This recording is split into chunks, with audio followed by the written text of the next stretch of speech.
सादर प्रणाम। मैं नीरजा चौधरी। आज के सेशन में जो टॉपिक हम लेने वाले हैं उससे पहले इन्फोनी कॉर्नर में आप सभी का स्वागत एवं अभिनंदन। टॉपिक है हमारा आज का कलर ब्लाइंडनेस। कलर ब्लाइंडनेस यानी जिसे हिंदी में कहा जाता है वर्णांधता। वर्णांधता मतलब वर्ण मीन्स होता है कलर, अंधता मीन्स ब्लाइंडनेस, समझ ही रहे हैं। इसमें क्या होता है, जो कलर का जो अंतर होता है वो नहीं समझ में आ पाता। यानी कि एक तरीके का सेक्स लिंक रिसेसिव डिसऑर्डर होता है, यानी कि लिंग संलग्न अप्रभावी रोग है या डिसऑर्डर है या विकार है। अब इसमें होता क्या है, इसमें एक्चुअली रेड कलर के लिए और ग्रीन कलर के लिए, ठीक है, यानी कि लाल और हरे रंग के लिए जो कुछ सेंसिटिव कोन्स होते हैं, यानी कि हमारी आंख जो होती है उसमें कोन होते हैं। तो अलग अलग तरीके के कोन की बात करेंगे। पहले बात कर रहे हैं यहाँ, क्योंकि कलर को जब कंट्रोल करने का या उसे आइडेंटिफाई करने का जो काम करते हैं वो काम करते हैं कोन, शंकु जिन्हें बोला जाता है।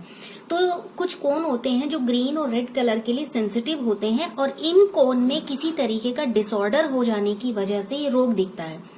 अब कलर ब्लाइंडनेस एक्स क्रोमोसोम पर स्थित कुछ जीन में एक अचानक से म्यूटेशन हो जाते हैं, तो यानी कि कुछ उत्परिवर्तन हो जाते हैं, जिस वजह से ये रोग दिखाई देता है, यानी कि विकार दिखाई देता है।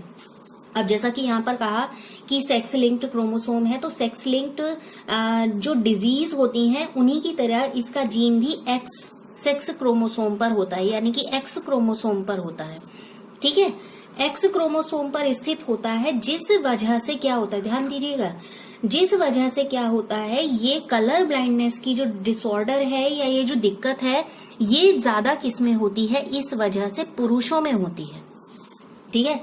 ऐसा नहीं है कि जो फीमेल होती है वो इससे प्रभावित नहीं होती है, लेकिन रेशियो उसका बहुत ज्यादा कम होता है।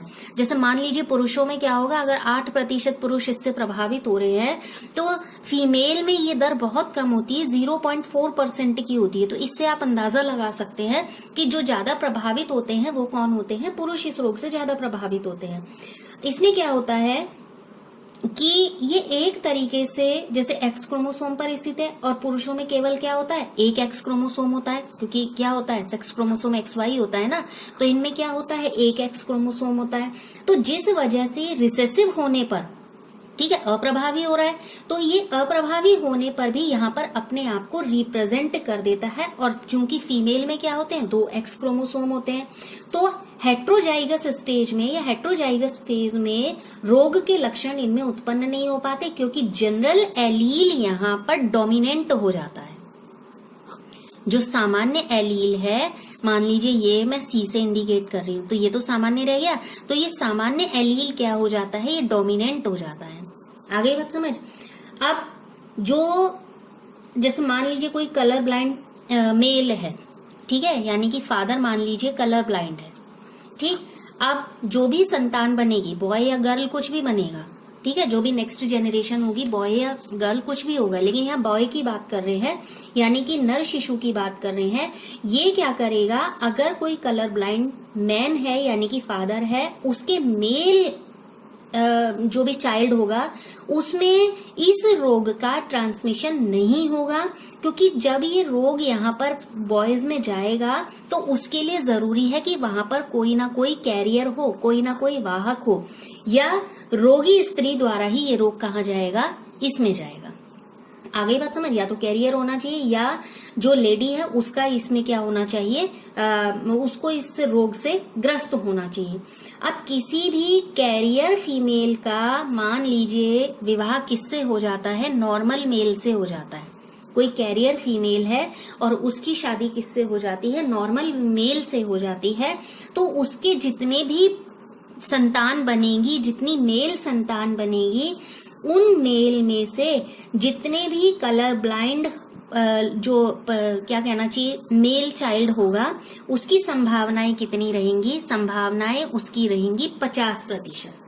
किस कंडीशन में, अगर कैरियर कौन है, फीमेल है, और जो मेल है वो क्या है, नॉर्मल है। इस चीज को देखिए क्रॉस के माध्यम से समझ लेते हैं। मान लीजिए कलर ब्लाइंडनेस हो गया, एक पर है, तो ये फीमेल क्या हो गई, कैरियर के भूमिका में हो गई। फीमेल क्या है यहाँ पर, कैरियर, यानी कि रोग की वाहक हो गई। अब यहाँ पर क्या हुआ, ये XY मेल हो गया। ये क्या है, नॉर्मल है, मेल है, लेकिन कंडीशन कैसी है इसकी, नॉर्मल है, इसे कलर ब्लाइंड नहीं है, ये नॉर्मल पर्सन है, इसे रोग नहीं है। अब जब इनके बीच में क्रॉसिंग कराते हैं, मान लीजिए ये X से X में गया, ये आया, इससे किस में गया, ये गया, ठीक, यहां से कहाँ गया, ये गया और ये गया, ये आया। तो ये और ये 50% जो फीमेल है यानी कि गर्ल्स हैं वो क्या आएंगी, नॉर्मल होंगी। ये नॉर्मल ही तो है, किसी भी प्रकार की ना तो कैरियर की भूमिका में दिखाई दे रही है और ना वर्णांध दिखाई दे रही है, तो ये कैसी होंगी, नॉर्मल होंगी। 50% जो बॉयज होंगे वो कैसे होंगे, नॉर्मल होंगे। ये है 50% बॉयज क्या है, ना तो रोग का लक्षण ये पे दिखाई नहीं दे रहा है, तो ये कैसे होंगे, नॉर्मल होंगे।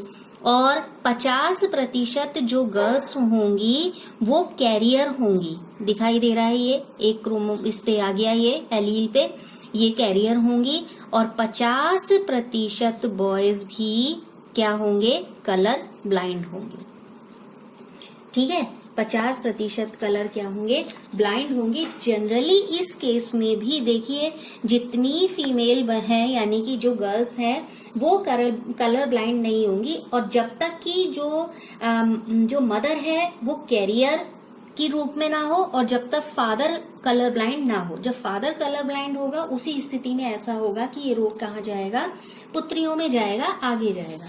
अब देखिए जो ये रोग जाता है, कलर ब्लाइंडनेस की जो हम बात कर रहे हैं, तो ये कहाँ जाता है, ग्रैंड फादर से कैरियर कौन होगा इसमें, जो डॉटर्स होंगी वो कैरियर की भूमिका में होंगी और उन कैरियर के माध्यम से किन में जाएगा, ग्रैंडसन में जाएगा। आगे बात समझ। तो कैरियर की भूमिका में कौन होंगी, जो डॉटर्स हैं वो कैरियर की भूमिका में होंगी। अब देखिए जो हमारा रेटिना है, जो हमारी आई है, उसमें क्या होते हैं, 3 प्रकार के कोन होते हैं। अभी कोन जिनकी हम शुरुआत में ही बात कर रहे थे कि ग्रीन और जो रेड कलर है उसके लिए आइडेंटिफिकेशन नहीं होता, तो हर में केवल एक ही तरीके का प्रोटीन होता है, यानी कि प्रोटीन पिगमेंट की बात कर रहे हैं, एक ही तरीके का इनमें क्या होता है, प्रोटीन पिगमेंट प्रेजेंट होता है। ठीक है, तो 3 प्रकार की जो ये कोन सेल्स हैं, ये किस किस के लिए सेंसिटिव होती है, ब्लू सेंसिटिव होती है, रेड सेंसिटिव होती है, ग्रीन सेंसिटिव होती है। तो ब्लू सेंसिटिव प्रोटीन का जो एलील है वो क्या होता है, ऑटोसोमल होता है। ठीक है, ब्लू सेंसिटिव का कैसा होता है, ऑटोसोमल होता है, मतलब अलिंग होता है। किसका, ब्लू सेंसिटिव की बात कर रहे हैं यहाँ पर। ठीक है, ब्लू सेंसिटिव। अब क्या बचे, जैसे हमने कहा ग्रीन है, रेड है और ब्लू है। ब्लू के लिए तो बता दिया हमने, जो एलील होगा वो कैसा होगा, ऑटोसोमल होगा। लेकिन बचा क्या, ग्रीन और रेड। तो ग्रीन और रेड के जो सेंसिटिव प्रोटीन होते हैं उसके एलील किस पर स्थित होते हैं, एक्स क्रोमोसोम पर स्थित होते हैं।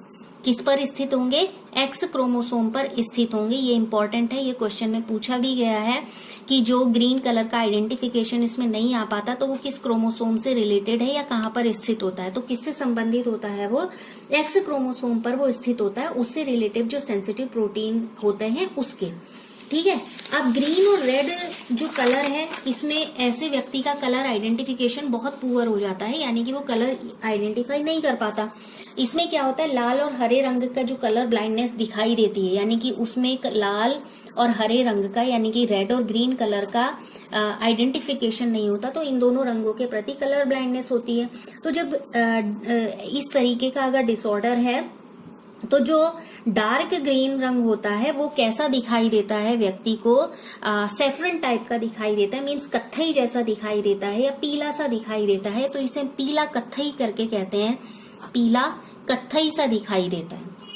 ठीक है, अब जैसे मान लीजिए ऑलिव ग्रीन कलर है तो वो भी यहाँ पर कत्थई जैसा दिखाई देता है। अब रेड कलर है तो रेड भी कत्थई दिखाई देता है। तो कुछ रोगी जो होते हैं इससे रिलेटेड ग्रीन और रेड कलर में डिफरेंस नहीं कर पाते हैं, तो ये होता है कलर ब्लाइंडनेस। अगर आप आईज टेस्टिंग के लिए कभी गए होंगे तो आपने देखा होगा कार्ड्स होते हैं कुछ, जिन कार्ड्स में अलग अलग तरीके के कलर होते हैं और उन्हीं में कुछ नंबर्स लिखे हुए होते हैं, और कार्ड्स मोस्टली ग्रीन, रेड और ब्लू कलर के ही होते हैं।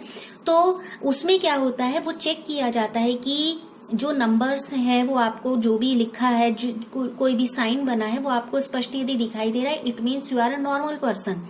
अगर आप वो उसको आइडेंटिफाई नहीं कर पा रहे हैं तो इसका मतलब आप किसी तरीके की वो कलर ब्लाइंडनेस आपको है। तो बाद में टेस्टिंग से पता चल जाएगा कि किस तरीके का कलर ब्लाइंडनेस है। जो दूसरा टॉपिक आज का हमें लेना था, वो टॉपिक हमें लेना था थैलेसीमिया का। ठीक है, ये टॉपिक हमें लेना था थैलेसीमिया का। ये भी एक तरीके का ये तो पता ही है हमें किससे रिलेटेड रोग है, ब्लड से रिलेटेड रोग है और एक जेनेटिक डिसऑर्डर है। ठीक है, यानी आनुवांशिक विकार है और उसका एक पूरा ग्रुप है। तो ग्रुप ऑफ डिसऑर्डर्स जिसमें हम कह सकते हैं ये है। ये इसमें एक्चुअली होता क्या है, जो हीमोग्लोबिन है वो हीमोग्लोबिन का प्रोडक्शन प्रभावित होता है। ठीक है, तो इससे क्या होता है, जो ऑटोसोमल रिसेसिव होता है तो इसकी वजह से एक जो भी ऑटोसोमल होता है उसकी वजह से उस गुणसूत्र की वजह से, उस क्रोमोसोम की वजह से ऑटोसोमल रिसेसिव रोग है, जिसकी वजह से जो ऑफस्प्रिंग होंगे, ऑफस्प्रिंग को ये रोग कहाँ से मिलता है, अपने पेरेंट से मिलता है। तो इसीलिए ये रोग क्या होता है, इनहेरिट होता है। ठीक है, क्या होता है, इनहेरिट होता है। क्यों होता है इनहेरिट? इनहेरिट इसलिए होता है क्योंकि ऑटोसोमल रिसेसिव किस वजह से, यानी कि जो क्रोमोसोम है ऑटोसोमल रिसेसिव रिलेटेड रोग प्रेजेंट करता है और जिस वजह से जब यहाँ पर जो फर्स्ट जो पेरेंट जेनरेशन होती है वो पेरेंट जेनरेशन से कहाँ चला जाता है, F1 जेनरेशन में ही ट्रांसमिट हो जाता है, चला जाता है। अब थैलेसीमिया का कारण क्या होता है? थैलेसीमिया का कारण ये होता है कि अगर नॉर्मल कोई ह्यूमन बीइंग है, यानी कि कोई नॉर्मल पर्सन है, तो उसका हीमोग्लोबिन 2 जोड़े ग्लोबिन प्रोटीन श्रृंखलाओं से बनेगा। ठीक है, यानी कि 2 पेयर होते हैं ग्लोबिन श्रृंखलाओं के, जो ग्लोबिन चेन होती है उसकी बात कर रहे हैं। ठीक है, ग्लोबिन क्या होता है, प्रोटीन होता है, तो इसके होते हैं। तो इन श्रृंखलाओं को, जो 2 जोड़े ग्लोबिन प्रोटीन की जो सीरीज है, इसको कहा जाता है अल्फा चेन। इसको क्या कहा जाता है, अल्फा चेन। ध्यान रखिएगा, आगे चेन के बारे में थोड़ा सा डिटेल होगी। तो थैलेसीमिया में अल्फा और बीटा 2 तरीके की चेन होती हैं। जब इनका सिंथेसिस कम हो जाता है तो उसकी वजह से हीमोग्लोबिन में अल्फा और बीटा जो चेन होती हैं उनका जो एक बैलेंस है, उनका एक जो रेशियो है, वो रेशियो गड़बड़ा जाता है। कम या ज्यादा कुछ भी हो सकता है। ठीक है, वो रेशियो क्या हो जाता है, डिस्टर्ब हो जाता है, वो गड़बड़ा गया।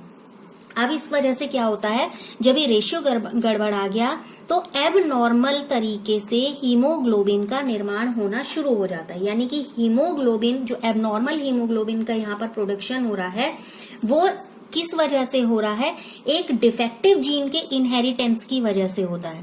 ठीक है, ये एक डिफेक्टिव जीन जो यहाँ पर आता है, इनमें लिखी देती हूँ, किसकी वजह से होता है, डिफेक्टिव जीन की वंशागति से होता है, यानी कि उसके इनहेरिटेंस से होता है। ये जीन कहाँ चला जाता है, आगे आगे आगे नेक्स्ट जेनरेशन में जाता चला जाता है।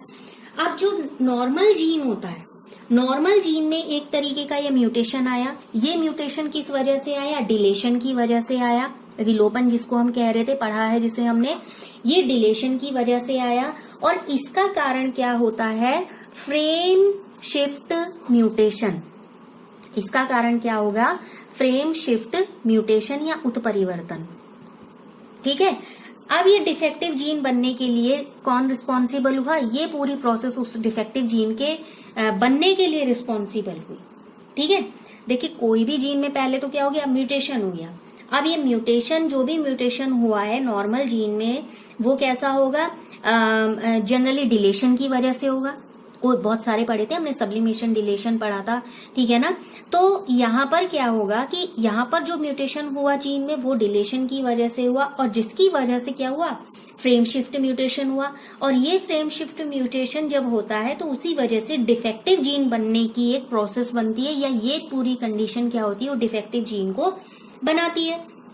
अब अगर इसको आप टाइप में डिवाइड करें, या ये देखें कि थैलेसीमिया जो होता है, अगर उसको क्लासिफाइड किया जाएगा तो कौन कौन सी उससे चेन प्रभावित होती है, यानी कि हीमोग्लोबिन की कौन सी चेन उससे प्रभावित होती है। जैसे अभी दो पढ़ी हमने, अल्फा और बीटा चेन की बात कर रहे हैं।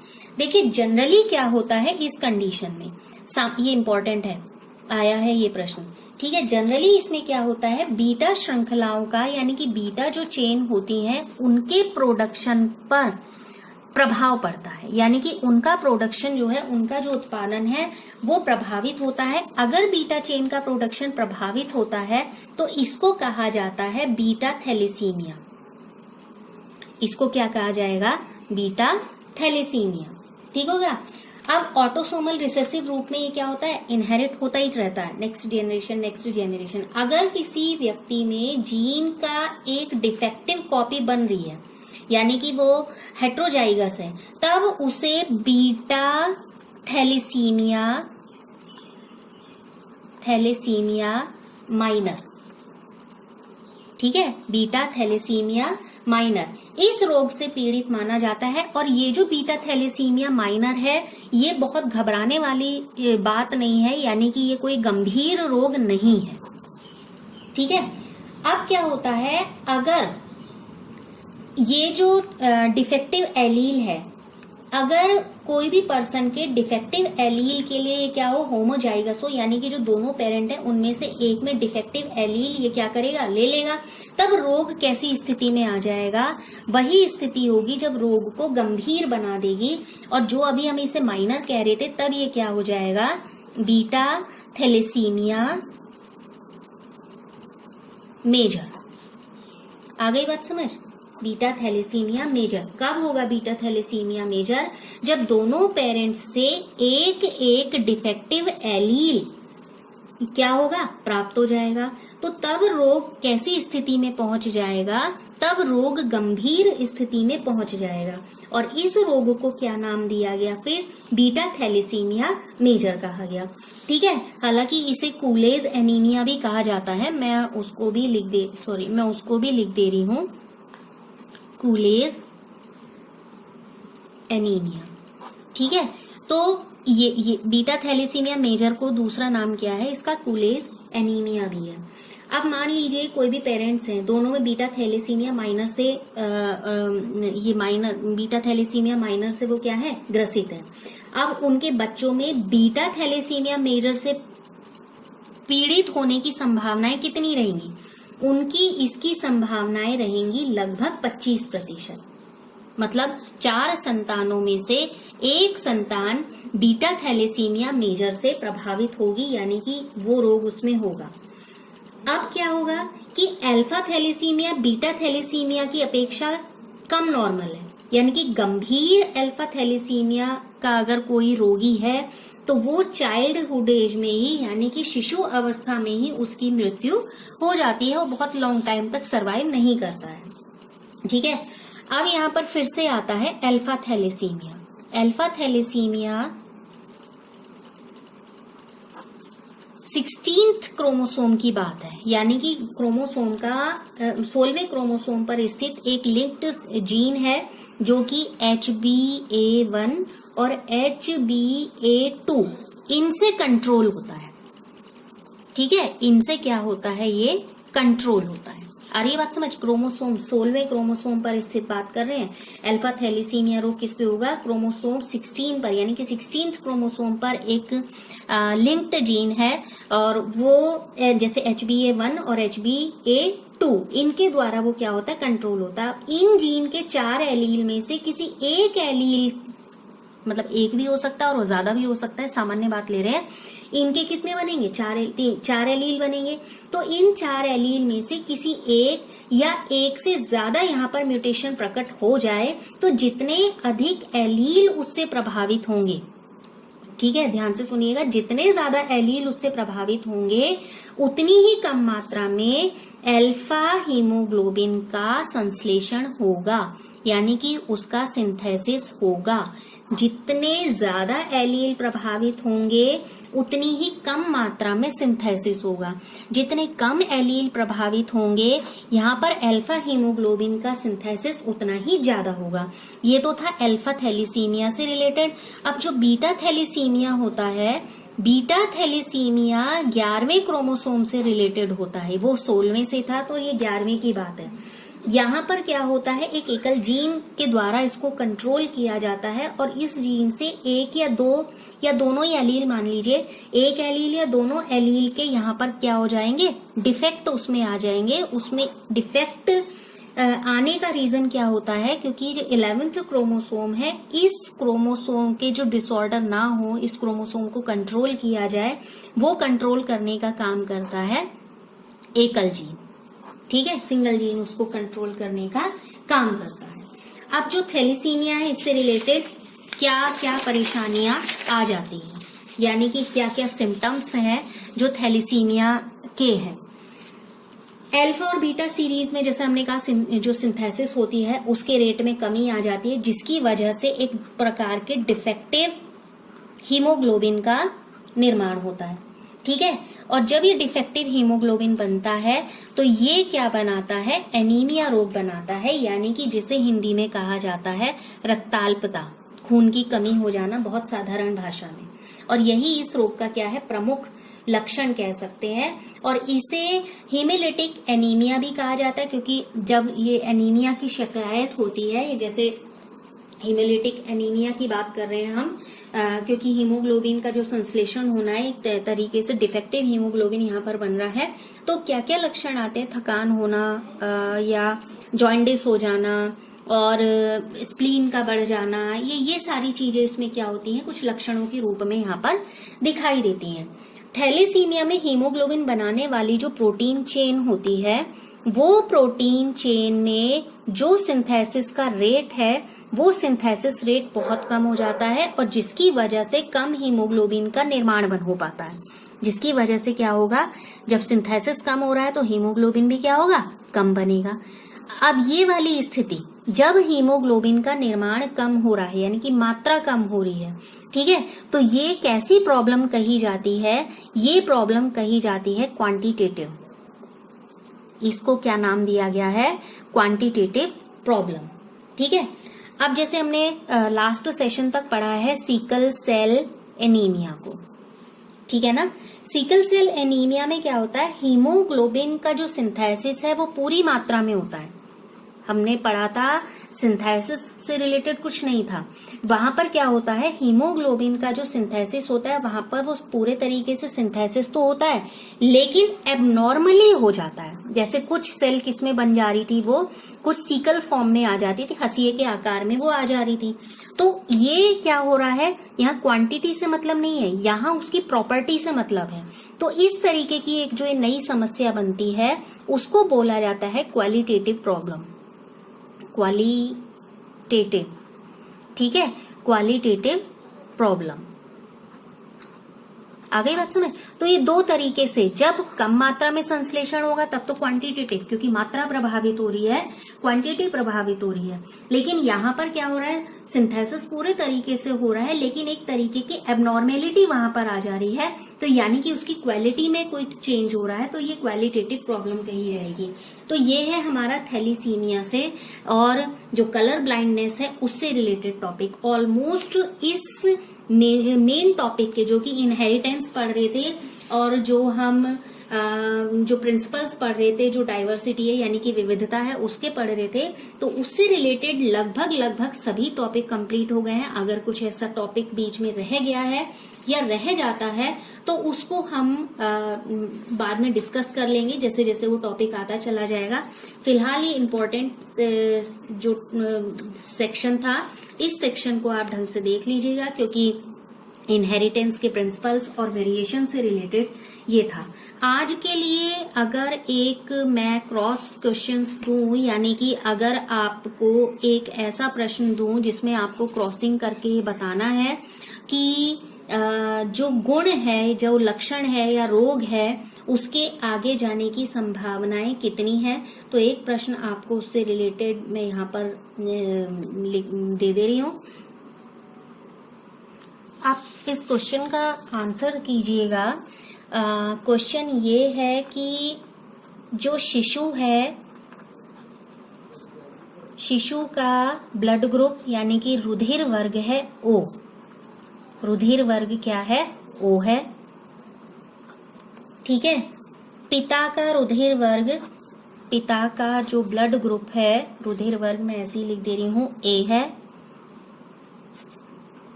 माँ का ब्लड ग्रुप बी है। ठीक है, तो ध्यान से सुनिएगा क्या करना है। आपको जो ये पेरेंट्स हैं यानी कि ये जो जनक हैं, इन जनकों का जीनोटाइप बताना है। इनका क्या बताना है? जीनोटाइप बताना है। पहला तो ये है, ठीक है। और जो, चलिए इतना ही बताइएगा इसमें, एक छोटा सा ही प्रश्न दे रही हूं, उसमें आप इसका जीनोटाइप निकाल के कमेंट बॉक्स में आप आंसर जरूर करिएगा कि इसका जीनोटाइप क्या होगा। अगले सेशन में जल्दी मिलेंगे। लगातार इन्फोनी कॉर्नर के साथ बने रहने के लिए आप सभी का बहुत बहुत धन्यवाद।